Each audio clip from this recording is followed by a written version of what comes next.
Je voudrais du soleil vert, des dentelles et des théières, des photos de bord de mer, dans mon jardin d'hiver. Je voudrais de la lumière, comme en Nouvelle-Angleterre. Je veux changer d'atmosphère, dans mon jardin d'hiver. Ma robe à fleurs, sous la pluie de novembre, tes mains qui courent, je n'en peux plus de t'attendre. Les années passent, qu'il est loin, là je tombe. Nul ne peut nous entendre. Je voudrais du Fred Astaire, revoir un latte. And we have more breaking news now. This from the Wall Street Journal, confirming a question just raised before we went to this commercial break. The Wall Street Journal is reporting tonight that David Pecker, the chairman of American Media Incorporated, which publishes the National Enquirer, provided prosecutors with details about payments Mr. Cohen arranged with women who alleged sexual encounters with President Trump, including Mr. Trump's knowledge of the deals. Joining our discussion now, Barbara McQuaid, a former federal prosecutor. She's a professor of law at the University of Michigan and MSNBC legal contributor. Harry Litman, former federal prosecutor and deputy assistant attorney general under President Clinton. And Ron Klain is with us, a former senior aide to President Obama and a former chief counsel to the Senate Judiciary Committee.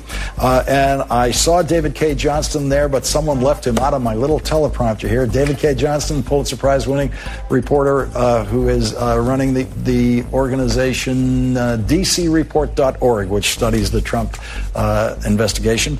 Barbara McQuaid, first to you, this information just reported by the Wall Street Journal that David Pecker, who was clearly identified in yesterday's proceeding of Michael Cohen's guilty plea, is now, it's confirmed by the Wall Street Journal, he is already cooperating with the prosecutor and had already cooperated with the prosecutor before they even made that presentation yesterday, which seems to make sense. You read every part of that presentation. Yeah, this is very significant news, I think, because I think one of the skepticisms of what Michael Cohen had to say is just, he's talking out of his own self-interest. You would need to corroborate what he's saying with other witnesses. And now to have David Pecker, someone who is speaking against his own self-interest, to have provided that information, I think is strongly corroborative. And if, as you said, he implicates President Trump as well, this is really a huge development. It's not just Michael Cohen with an axe to grind, trying to save his own skin. It's now corroborated by two witnesses. And chances are they've got documentation that supports that as well. So very significant piece of news there. And Ron Klain, president today, telling Fox News something kind of vague about his knowledge of the payments. When he was asked about, did you know about the payments, he said later. We have no idea what that was supposed to mean. But here's David Pecker, according to the Wall Street Journal, saying that President Trump was part of arranging the payments and that President Trump had knowledge of the deals and knowledge of the deals being arranged. That's right, Lawrence. I think your introduction made such an important point, which is we know so much more about this today than we did yesterday. But to paraphrase the old pop song, but not half as much as we're going to know tomorrow. I mean, but Robert Mueller knows a lot of things we don't know yet. Thousands, tens of thousands of pages from Michael Cohen's office, months of investigation. It's starting to come to light now. The scope of it is really quite stunning, but there's still a lot here we don't know. All we do know is it's going to point in a very bad direction for the president. He clearly lied to the American people. He clearly, lied to anyone who he talked to about it. And we now have two witnesses corroborating the fact that he directed people to commit a crime. That's a very serious piece of business. A lot of unknown stuff still out there. David K. Johnston, you've been following Donald Trump and his circle for longer than any of us. I think the easiest prediction you could have made for us tonight is that, of course, David Pecker is going to cooperate with federal prosecutors. The Wall Street Journal has beat us to even making it as a prediction. They've got it as already underway. And the other people are going to step forward now. Donald's always been able to beat back law enforcement, beat back grand juries, compromise people, get people to do corrupt things in the government to advance his interests. And now all these other people, understanding that Donald Trump is only loyal to Donald, are going to start abandoning him. And this is a dangerous time for our country because Donald's erratic behavior is likely to become much, much more erratic. He's going to have a lot of internal conflict over this because, remember, in his delusional mind, he is greater than all of us. We're idiots. We're stupid. We don't know. And he is the superior person. And Harry Littman, in the material revealed by the prosecutor yesterday, we saw a description of members of the Trump campaign, unnamed members of the Trump campaign, as full participants in this criminal conspiracy for these illegal campaign contributions to be made. And I think we have every reason to believe tonight that they are at least under as close scrutiny as David Pecker is from the prosecutors, and whoever they are likely already cooperating with the prosecutors. Yeah, whoever they are, you know Bob Mueller knows who they are, and you know they know Bob Mueller knows who they are. But if I could make a quick point about David Pecker, a really interesting and underreported part of the information, the statement of facts that he pleaded to, is that 2015, a year before this all goes down, there's an agreement with Pecker and AMI to handle the problems and the hush agreements that would be necessary. Arguably, that will be the beginning of the criminal conspiracy here. It actually starts with a approach from AMI to say, we know this is coming and we're ready with our dump and kill tools to handle the hush agreements when they become necessary. So that puts Pecker really in the hot seat. It is Thursday, the 23rd of August of 2018, and you are in West Coast Cookbook and Speakeasy. I am your chef de cuisine, Justice Putnam, and our daily special is Metro Shrimp and Grits Thursdays, a little bit of jambalaya, a little bit of spice in your life. Oh, talking about spice. Donald Trump was up early, way early. Oh, man, and the tweets were in all caps. Ooh, that means it's really, really getting down to the bone. Yeah, the fallout is still occurring over both the Manafort conviction and Michael Cohen's pleading and, I guess, flipping on Donnie Two Scoops, who says, he went on Fox and Friends earlier today, and said it should almost be a crime to flip on Donnie Two Scoops. Almost, look, it should be a crime, or almost a crime, to not flip on Donnie Two Scoops, and that's essentially what's going on here. We keep hearing this meme, it's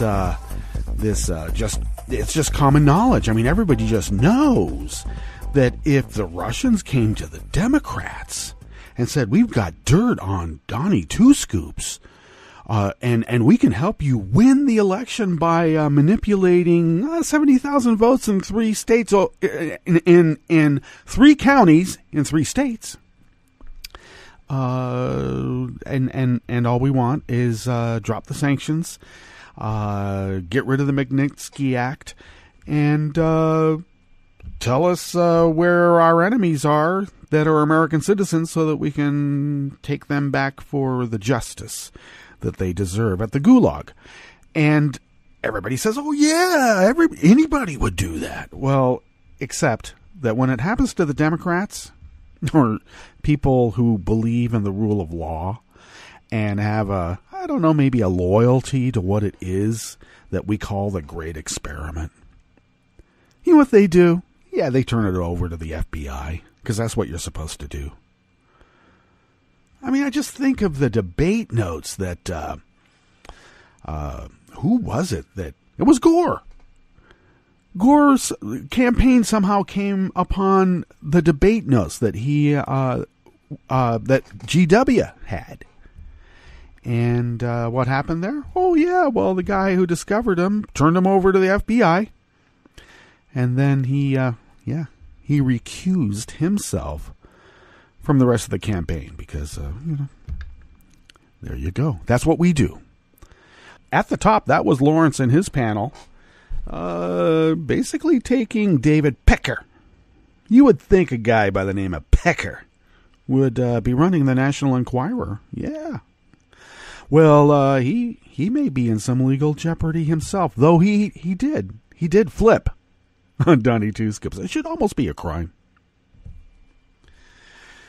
On the rest of the menu in the Bistro Cafe part of West Coast Cookbook and Speakeasy, a Klansman, KKK, yeah. He gets 4 years in prison for firing a gun toward a black protester during the Charlottesville Unite the Right rally. Yeah, that was all on tape. Pleaded no contest. 4 years. An Urban Institute study finds rampant discrimination by landlords against people who get housing help. Yeah, I wonder where they got that idea. And Team Trump even invites white supremacists to their birthday parties. Larry Kudlow, cocaine fiend. After the break, we move to the chef's table, where attempts by the NFL and ESPN to appease Trump on player protests are the world's worst round-robin fight, where nothing happens and everybody loses. And a top U.S. diplomat warns that Russia is trying to break apart the American Republic and that Trump refuses to defend the U.S. from their ceaseless attacks. All that and more on West Coast Cookbook and Speakeasy. Bon appetit.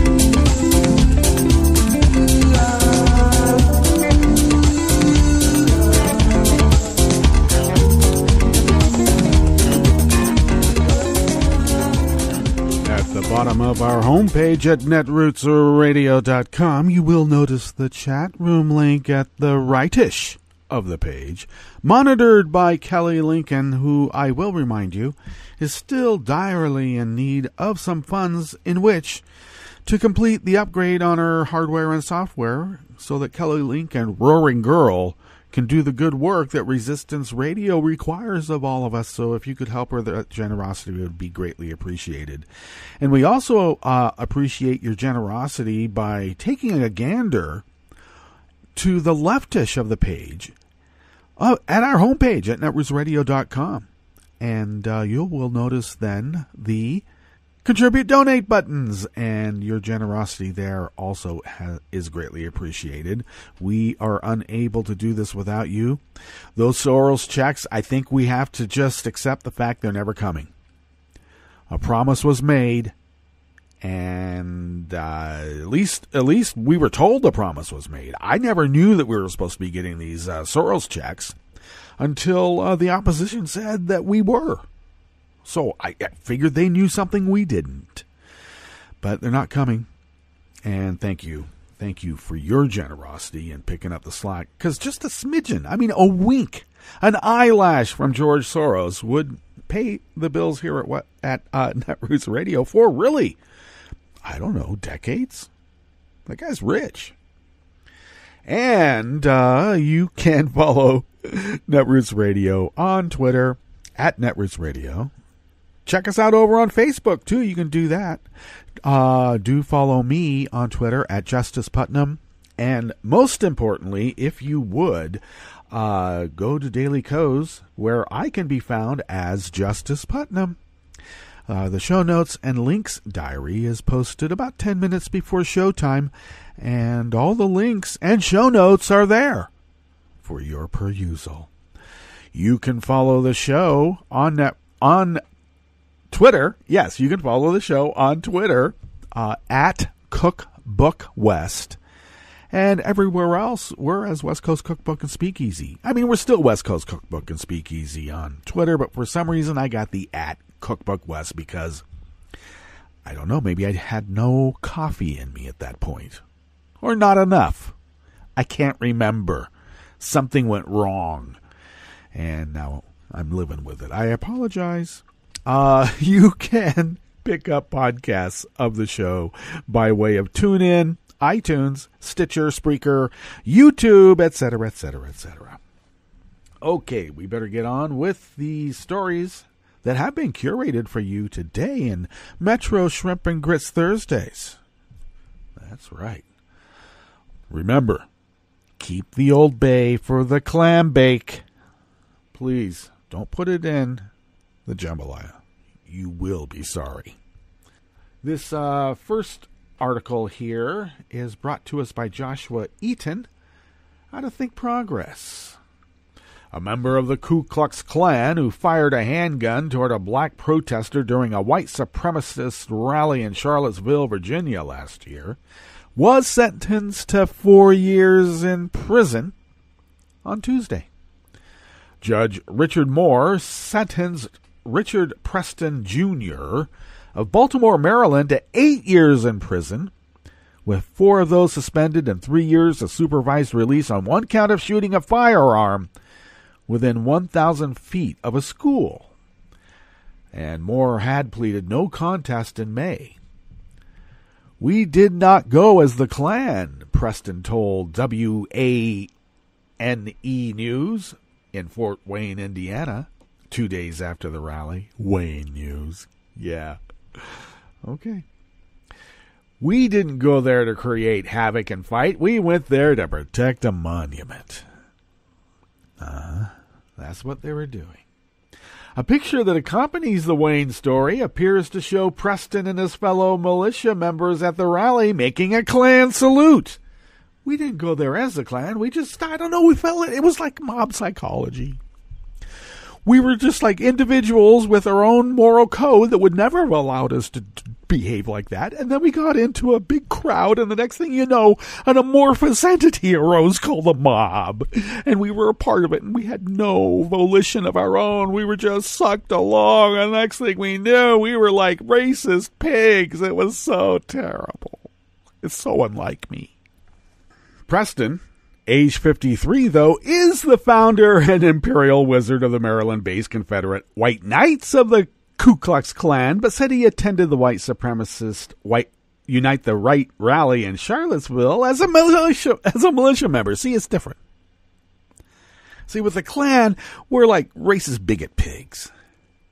And in the militia, we're militaristic racist pigs. See, there's a big difference. 2 weeks after the rally, the New York Times published a video from the American Civil Liberties Union of Virginia that showed Preston firing a single shot from a handgun toward Corey Long, aged 24, who was wielding an improvised torch. "Hey, Enner," Preston said in the video. Now, of course, there's an IGG in there too, but I'm not saying it out loud. I'm not black. I'm not going to say it. It's for others. So Preston said, "Hey, Enner," while pointing a handgun at Long. He then stepped back, cocked the weapon while telling Long to put the torch away, fired a single shot into the ground near Long, then walked away casually. The video shows a line of Virginia State Police standing behind barricades just feet away from Preston and Long. They appear not to move after the loud shot. Indeed, Police largely stood back and watched as the rally collapsed into pitched street battles. Later that day, a 20-year-old neo-Nazi by the name of James Alex Fields Jr. plowed his car into a group of anti-racism protesters, killing Heather Heyer, age 32, and wounding dozens of others. The FBI arrested Preston 2 weeks later at the home he shares with his mother in Baltimore, Maryland. After his arrest, Preston claimed he was defending himself and others from law. And so because the police were there too, they're really incapable of protecting people because they're just standing back watching the street battles pitch. Which is always curious, because how is it that a phalanx of cops are unmoved by, the grand wizard of a KKK group come down to create havoc and mayhem, feet away, are unmoved by that gunshot? But a phalanx of cops are somehow able to hear a gunshot from 1.5 miles away because it's got to be a black person that did it. And the next thing you know, they're beating down heads to get from there to wherever they think they heard a gunshot by a black person. I know I'm simplifying it, but I'm trying to make a point. Long, who was appealing a conviction for misdemeanor disorderly conduct, said in his own court case that Preston and other white supremacists were yelling racial slurs at him. Long, and this is the kid with the torch. Long sprayed them with an aerosol can to get them to back off, he said, a claim backed up by the video. When the group continued to approach him, Long testified he used the aerosol as an improvised torch to get them to back off. Some ways, rather resourceful. Especially when you're one guy and there's a phalanx of cops right there and they are not going to make a finger move to protect you. You will notice the cops didn't do anything when the blowtorch was used to fend off these racist pigs. In an interview with the Root 2 days after the rally, Long said the aerosol can was spray paint a white supremacist had thrown at him earlier in the day. Yeah. In other words, some very fine people. Preston's sentence could have been worse if it weren't for an unlikely years-long friendship. Daryl Davis, a black R&B musician from Silver Spring, Maryland, has made a mission of befriending and reforming Klansmen. He told CNN he's been talking with Preston by phone for years. Davis testified on Preston's behalf and even paid part of his bail. The two visited the National Museum of African History and Culture in Washington, D.C. together. The judge took everything into account, Davis told CNN. He commended me for my work and Richard for going to the museum, but said Richard broke the law and had to be punished. But even Davis, who gave away the bride at Preston's Klan wedding, doesn't believe the Klan leader went to Charlottesville with peaceful intent. He went down to Charlottesville with a gun.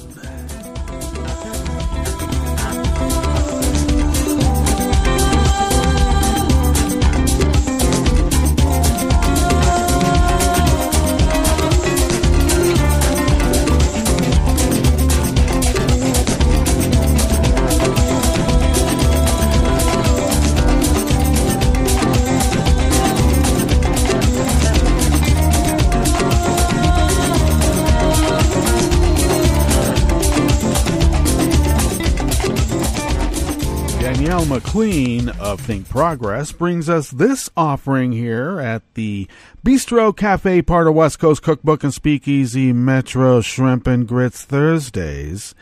Now, this study by the Urban Institute shows that rampant discrimination by landlords against people who get housing vouchers, but the data also shows real change happens when cities pass laws protecting people who use housing vouchers. The U.S. Department of Housing and Urban Development's Housing Choice Voucher Program helps low-income families, elderly or disabled people, veterans, and other vulnerable populations afford safe and sanitary housing in the private market. renting from the same landlords and often at the same rates as non-voucher renters, but finding a home through the program is a difficult task because landlords are far more likely to turn them away because they use vouchers, according to the Urban Institute study that was sponsored by HUD. And I know it's like the people who use vouchers, they have no sense of ownership. They just trash the place. They're like rats infesting the area. How many times have I heard that before? And I'm not kidding. The federal voucher program disproportionately serves members of protected classes, including families with children, racial and ethnic minorities, and people with disabilities. Federal law bans housing discrimination on the basis of race, color, national origin, sex, religion, family status, and disability, and there are no source of income protections. That means federal law does not stop landlords from denying housing to voucher users, and discrimination against federal voucher recipients was high in all 5 cities, according to the study. But the same states and cities have imposed laws to protect renters who use housing vouchers, and in those cities, discrimination was significantly lower than in cities without protective laws. Okay, so then there's a list of other cities that have, and then there's a list of cities here that give a discrepancy between those who have legal protections for housing voucher recipients and those without. And some of them are counties right next to each other, and the stats are markedly different.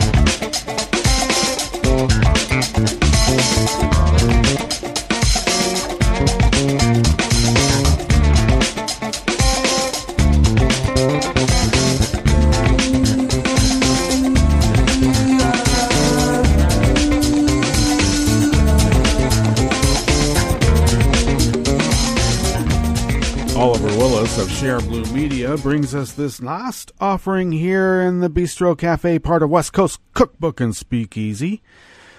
Top Trump economic advisor and cocaine fiend Larry Kudlow hosted white supremacist Peter Brimlow at his home for his birthday party.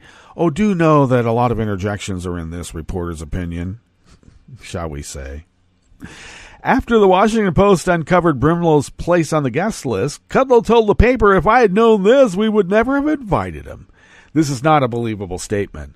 Brimlow is the head of the VDare Foundation, which publishes a white supremacist website, VDare, and it is what he is most well known for. VDare is an anti-immigrant website that has served as a clearinghouse for articles written by white supremacists and other bigots.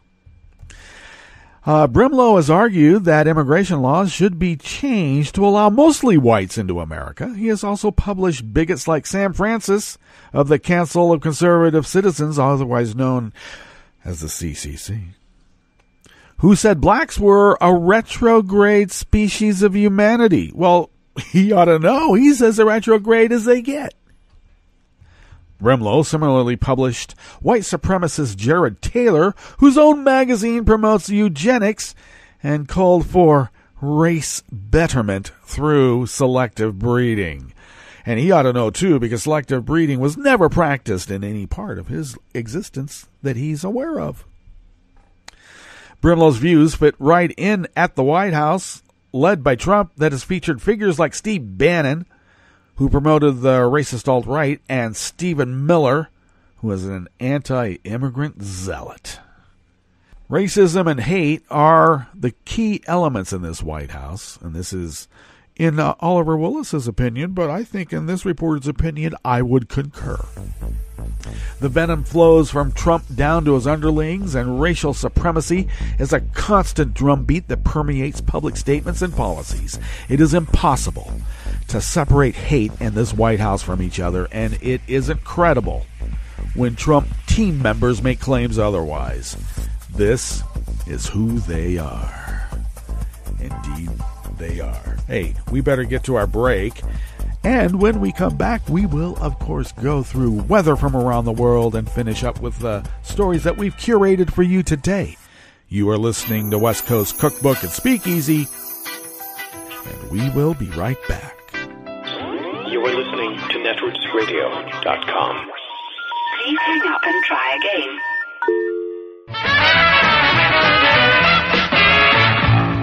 From a point at sea to the circles of your mind, a new force is at work for planetary transformation.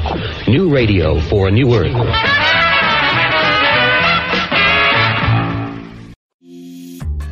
This program is presented by the Centers for Disease Control and Prevention. Pools, water parks, and other recreational water venues are popular places to relax and stay cool, but they can be sources of serious illness. Since 2000, nearly 500 outbreaks have been reported at recreational water venues in the U.S., resulting in over 27,000 illnesses and 8 deaths. Most were caused by parasites, bacteria, viruses, or certain chemicals in the water. Parents with young children who have diarrhea should not allow their children to swim or play in the water. In addition, bathers should check the inspection scores of pools and water parks and can conduct mini inspections using test strips before getting in the water. A few simple precautions can allow you to share the fun, not the germs. Thank you for joining us on A Minute of Health with CDC. For the most accurate health information, visit cdc.gov or call 1-800-CDC-INFO. This is a message from CDC. After hurricanes, tornadoes, and floods, standing water and excess moisture help mold grow in your home, garage, and other structures. When you return to a home that has been flooded, know that you're likely to have mold. Mold puts your family's health at risk. If you have mold growing in your home, you should clean it up and fix other water problems, such as leaks in roofs, walls, or plumbing. Keep your children and pets out of affected areas until you've cleaned. Control moisture in your home to prevent mold growth. To remove mold growth from hard surfaces, use commercial products, soap and water, or a bleach solution of no more than 1 cup of household laundry bleach in 1 gallon of water. Follow the manufacturer's instructions. Never mix bleach with ammonia or other household cleaners. It will produce dangerous, toxic fumes. Open windows and doors to provide fresh air. For more information, visit cdc.gov or call 1-800-CDC-INFO. Welcome to 60 Second Civics, the daily podcast of the Center for Civic Education. I'm Mark Gage. The American colonists came from a variety of countries. Some came seeking religious freedom, such as the Puritans in Massachusetts and the Quakers in Pennsylvania. Others immigrated to America seeking economic opportunity. Large numbers of colonists were descended from British or Irish settlers, but many others came from other parts of Europe, such as France, Germany, the Netherlands, Spain, and Sweden. The colonists brought their own social structures and spoke a variety of languages. There was a large German-speaking population in Pennsylvania, for example. Not everyone came to the colonies willingly. 1/5 of the population was held in slavery. More than 300,000 Africans were taken from Africa to be enslaved in Britain's American colonies and later the United States. Those who survived the herring Middle Passage were sold as slaves. The Middle Passage was the ocean voyage between the western coast of Africa and the North American colonies. Slavery was permitted in all the colonies, north and south. Slavery continued to be legally permitted in some states until 1865 with the ratification of the 13th Amendment to the Constitution. That's all for today's podcast, 60 Second Civics, where civic education only takes a minute. You can help stop the Trump agenda in its tracks. Make sure you're registered to vote. Go to rockthevote.org. And on November 6th, vote for Democrats up and down the ticket. This message, a public service from all the fine people of netrootsradio.com.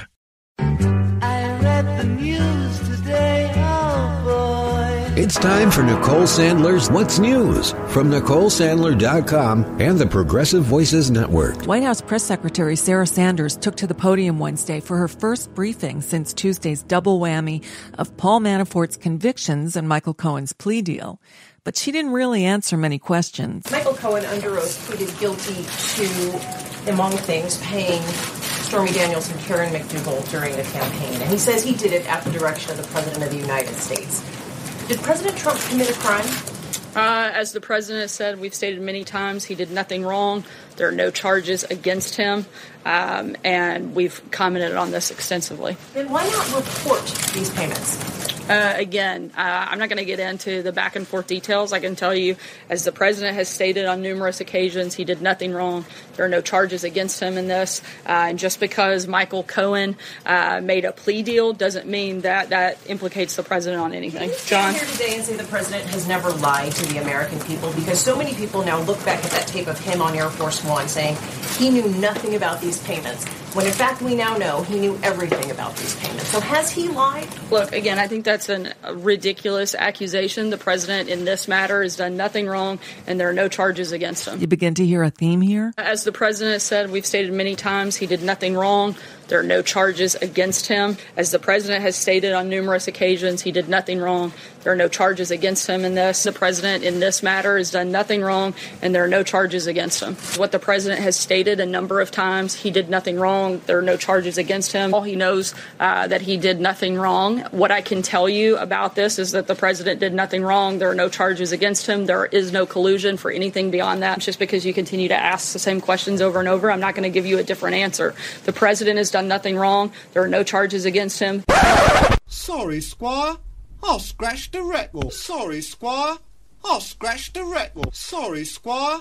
I'll scratch the record. Sorry, Squire. Donald Trump sat for an interview with Fox and Friends' Ainsley Earhardt, in which he admitted he paid two women during the 2016 presidential campaign to keep quiet about affairs they allegedly had with him, essentially admitting that he committed a federal crime. Did you know about the payments? Later on, I knew. Later on. But you have to understand, Ainsley, what he did, and they weren't taken out of campaign finance. That's a big thing. That's a much bigger thing. Did they come out of the campaign? They didn't come out of the campaign. My first question when I heard about it was, did they come out of the campaign? Because that could be a little dicey. And they didn't come out of the campaign, and that's big. But they weren't, it's not even a campaign violation. As he tends to do, Trump rambled incessantly and kept repeating himself. He said a lot of words, but never answered if he'd pardon Manafort. Are you considering pardoning Paul Manafort? I have great respect for what he's done in terms of what he's gone through. You know, he worked for Ronald Reagan for years. He worked for Bob Dole. He worked, I guess his firm worked for McCain. He worked for many, many people, many, many years. And I would say what he did, some of the charges they threw against him, every consultant, every lobbyist in Washington probably does. If you look at Hillary Clinton's person, you take a look at the people that worked for Hillary Clinton. I mean, look at the crimes that Clinton did with the emails, and she deletes 33,000 emails after she gets a subpoena from Congress. And this Justice Department does nothing about it. And all of the other crimes that they've done. And they don't. Look at Podesta. Podesta was supposed to be Manafort on steroids. It just keeps going like that. His best answer came when he was asked about the possibility of impeachment. If the Democrats take back power, do you believe they will try to impeach you? Well, you know, I guess it says something like high crimes and all. I don't know how you can impeach somebody who's done a great job. I'll tell you what, if I ever got impeached, I think the market would crash. I think everybody would be very poor, because without this thinking, you would see numbers that you wouldn't believe. In reverse, if Hillary Clinton got elected, instead of 4.1 up, and each point is $3.5 trillion and 10 million jobs. When I took it over, it was at 1, and it was going to be down. It was going down. I freed up. I got rid of regulations. The tax cut was a tremendous thing. But even before the tax cut, right from first day, I got rid of regulation. I approved the pipelines, 48,000 jobs. But I did a lot of things. On Tuesday, the jury hearing the Paul Manafort case returned a guilty verdict on 8 of the 18 charges. Juror Paula Duncan, a Trump supporter, appeared on Fox on Wednesday and explained there was one lone holdout. The person, a female juror, was, we all tried to convince her to look at the paper trail. We laid it out in front of her again and again, and she still said that she had a reasonable doubt. And that's the way the jury worked. We didn't want it to be hung, so we tried for an extended period of time to convince her, but in the end, she held out, and that's why we have 10 counts that did not get a verdict. And that's a bit of what's news for now. I'm Nicole Sandler. If you appreciate these reports and the Nicole Sandler Show, I hope you'll consider making a contribution. My work is 100% listener supported, and I can't do it without your help. Find out more at NicoleSandler.com/donate. This broadcast is on holiday until September 10th, but instead of running repeats, we've asked some go-to foreign policy experts what they'll be paying attention to in the weeks to come. Jeff Thale is the Vice President for Programs at the Washington Office on Latin America, and he's watching the Northern Triangle region of Central America, encompassing Guatemala, Honduras, and El Salvador. It's citizens of these countries that constitute the bulk of those trying to reach the U.S. legally or illegally over the southern border. One of the reasons for Northern Triangle migration is the lack of political stability, inability for people to trust that the institutions of the country work to provide them enough security that they can stay at home. You've been threatened by a gang. You don't believe you can go to the police to get protection. You don't believe the courts will do the right thing, all of that.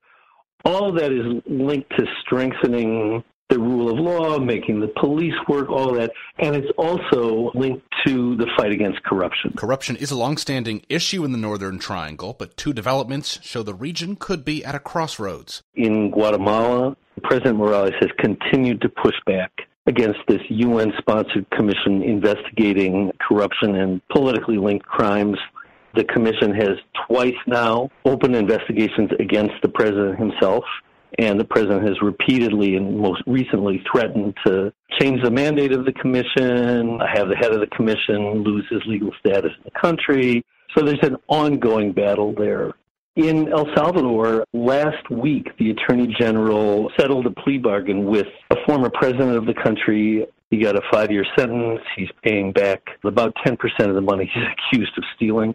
The big deal about it is, one, it's the first time the president has been not just indicted, but actually convicted. And two, he's got to cooperate with the Attorney General's office, and it opens up a whole spotlight on a range of corruption issues. Luke Farkas, The United Nations.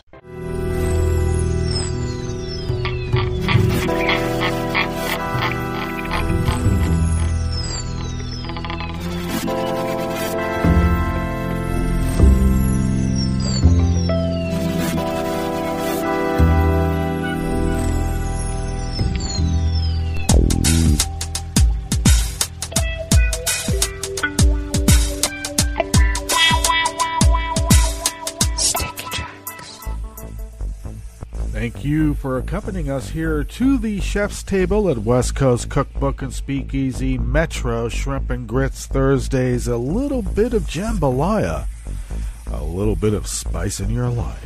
Ooh, yeah. Go ahead, you can put the sriracha sauce in. It's okay. Just keep the Old Bay in the cupboard until you have the clam bake.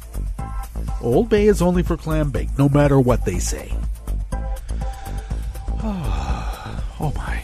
Well, let's begin with weather from around the world. And we always begin weather from around the world along the banks of the Rogue River. In the Rogue River Valley of Southern Oregon on the west coast of the continental United States of America, where it is currently 58 degrees. We will be going to a high, it looks like only the mid to upper 80s. So a tad cooler than what we've had previous. Low pressure, I'll just jump ahead a little bit. That low pressure trough out there it seems to be weakening the high pressure system that has dominated. Though the high pressure system is here, it's starting to make inroads, it being that low pressure bubble. We like that. Or actually low pressure trough. The high pressure is a bubble. Okay, so what do we got? Oh, winds right now are out of the southwest, about 1 to 2 miles an hour. Of course, we'll be picking up in a few hours to 5 to 10 miles per hour, though they will be shifted out of the northwest. They will then shift again. Oh, no, I'm sorry. They stay out of the northwest throughout the day and through the night with their regular clip of 5 to 10 miles per hour, though they will then shift slightly to the north-northwest or out of the north-northwest at 5 to 10 miles per hour. So that's good. You know, when you're sweating in this kind of weather, I don't know if you know this, and when you get a little bit of wind, even if it feels like it's, from a blast furnace, a little bit of sweat on you, perspiration, it feels cool. It's almost like we were evolved to do that. Don't tell the creationists. They'll be very angry. All right, on with the weather. Oh, okay, it looks like we'll have a low tonight in the upper 50s, low 60s, and a high tomorrow, even cooler, at the upper 70s, low 80s. So that may be very interesting. It looks like we will be fair with partly cloudy conditions throughout the day. Once again, I mentioned that low pressure trough is weakening this high pressure system somewhat. It is now falling at 29.92 inches, it being high pressure. Visibility is up to 9 miles and relative humidity is at 66%. So, well, we're called the banana belt, so we're going to have a little bit of humidity. Indeed. Looks like dry conditions will continue. I don't have any actual, even a tiny percentage possibility of precipitation. No, I want it. But if you're allergic to grass pollen, that's low. The air quality index has moved into a healthier position, except it's unhealthy for those in sensitive groups at 133 parts per million, which is still pretty high.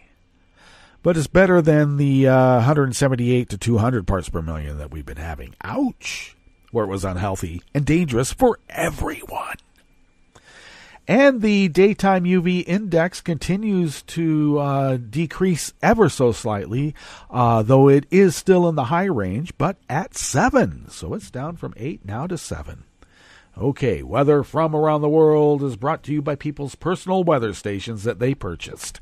These people purchased personal weather stations somewhere on their property, and these people positively live around the world. Oh, for anybody out there, talent agencies, that's my P tape. Okay? Popping the peas. I do it well, don't you think? Almost like a staccato. Enough of that. London is 70 degrees and partly cloudy. And you would expect partly cloudy conditions in London. I mean, it's London. Oh, wow, the 7th arrondissement of Paris is 79 and fair. They just changed that on me. Somebody planted a purchased personal weather station somewhere on their patio in the 7th arrondissement of Paris. All right, 79 and fair. Thank you. Rome is 85 degrees and partly cloudy with both a high heat active warning and thunderstorms in the area that could impact, I should mention, both of them, heat and thunderstorms, have a possibility of impacting the electric grid. All right.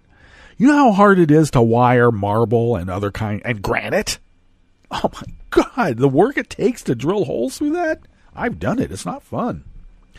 It's what happens when you denude your forests and blame it on the spotted owl as keeping you from doing it.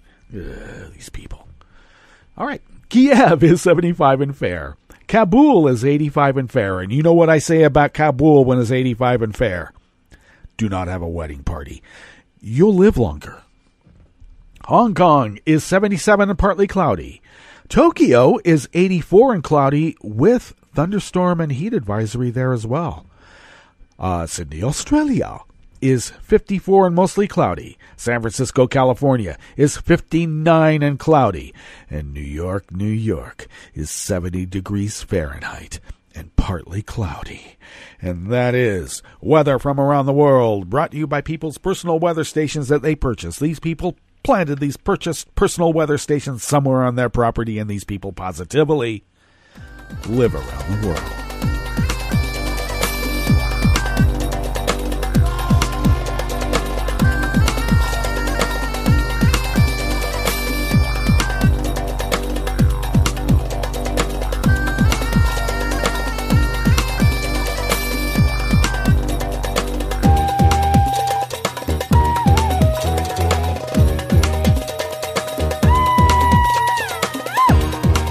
Gibbs of Think Progress has the first offering here at the chef's table at West Coast Cookbook and Speakeasy, Metro Shrimp and Grist Thursdays.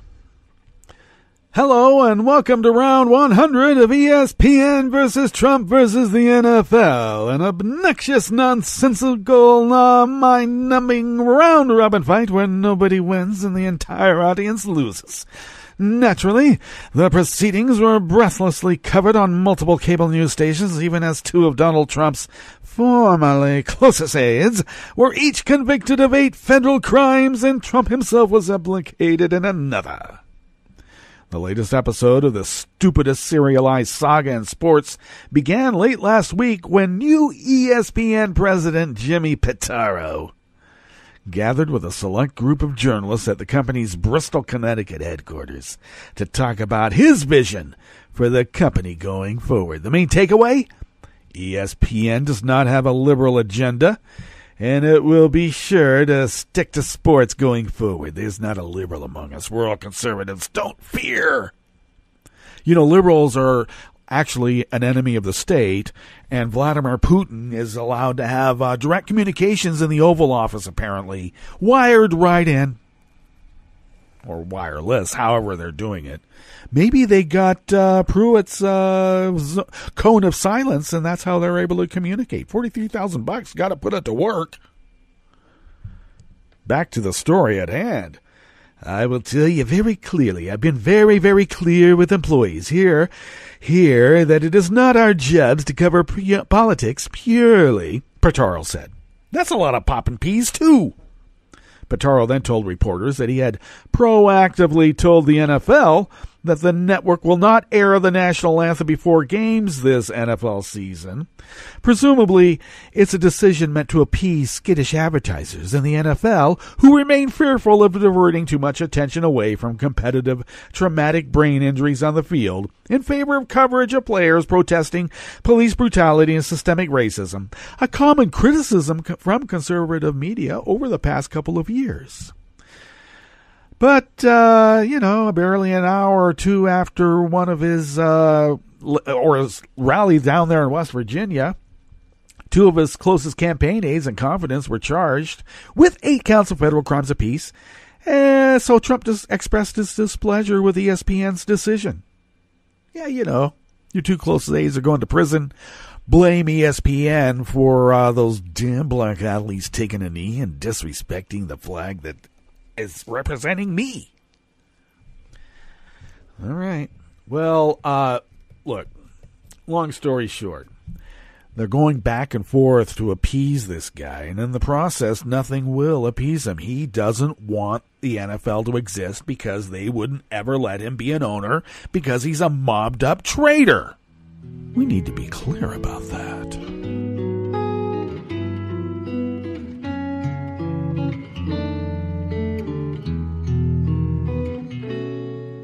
Je te donne seulement l'amour pour la vie entière, la promesse de me trouver à tes genoux.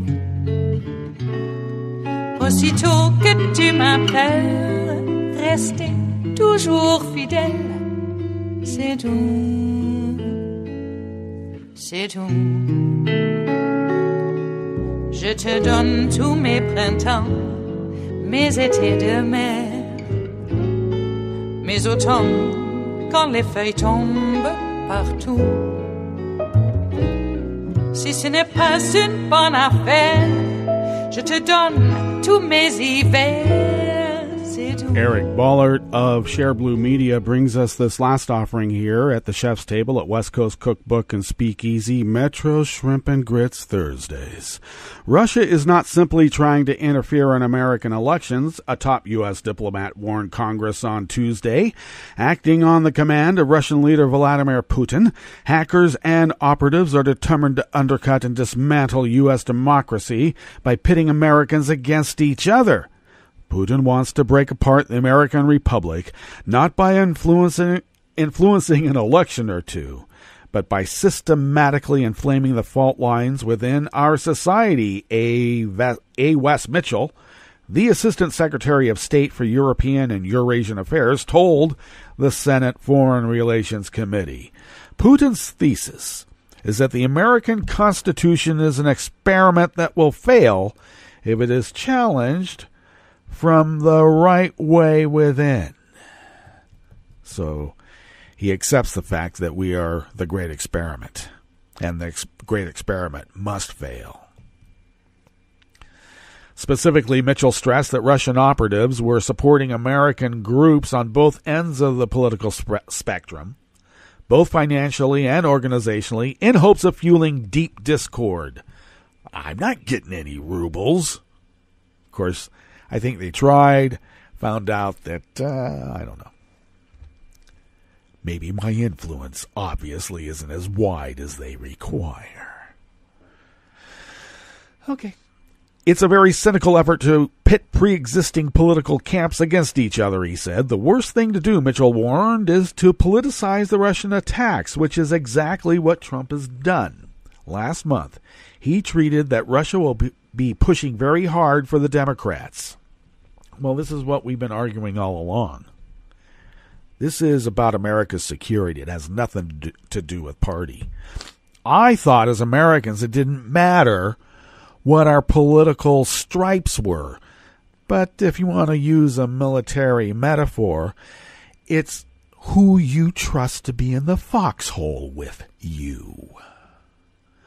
And you trusted another American, not because they were racist bigots, not because they were black nationalists, not because they were Viva La Raza fruit and vegetable pickers just needing a job to support a family. No matter what demons someone else had as an American, you were an American. We're all in this together. USA.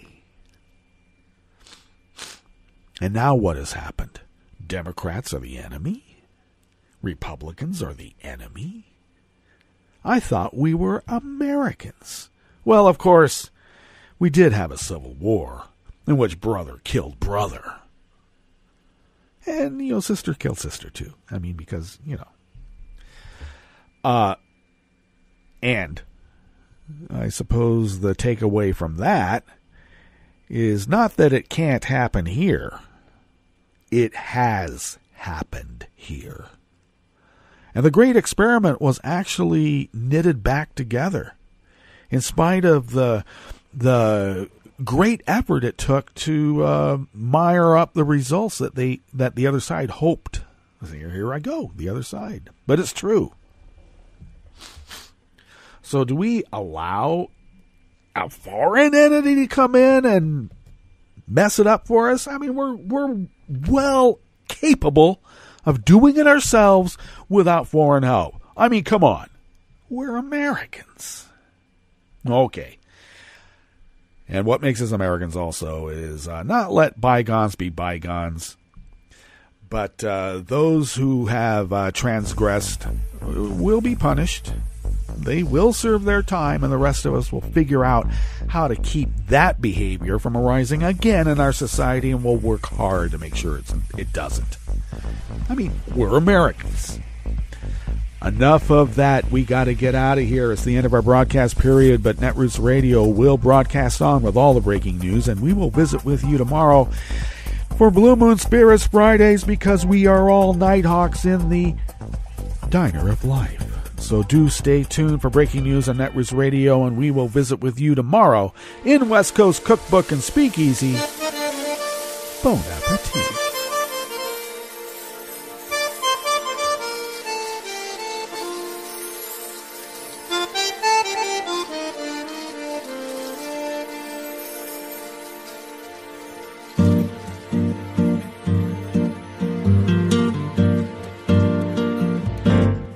Je voudrais du soleil vert, des dentelles et des théières, des photos de bord de mer, dans mon jardin d'hiver. Je voudrais de la lumière, comme en Nouvelle-Angleterre.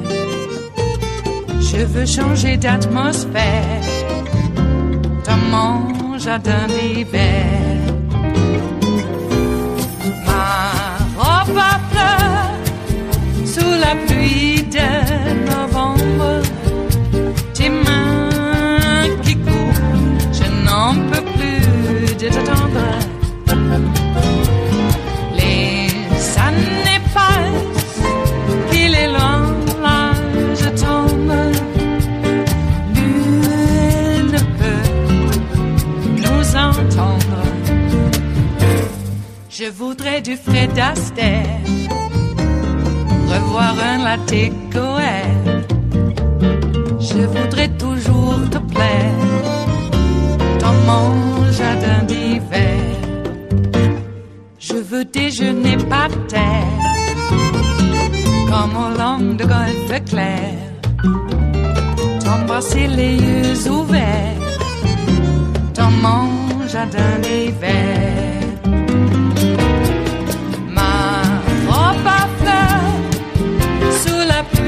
De novembre, tes mains qui courent, je n'en peux plus de t'attendre. Les années passent, il est loin, là je tombe. Nul ne peut nous entendre. Ba-da-da-dum-di-da-dum. Ba-da-da-dum-di-da-dum. Ba-da-da-dum-di-da-dum. Dans mon jardin d'hiver. Ba-da-da-dum-di-da-dum. Ba-da-da-dum-di-da-dum. Ba-da-da-dum-di-da-dum. Dans mon jardin d'hiver. Dans mon jardin d'hiver. Dans mon jardin d'hiver.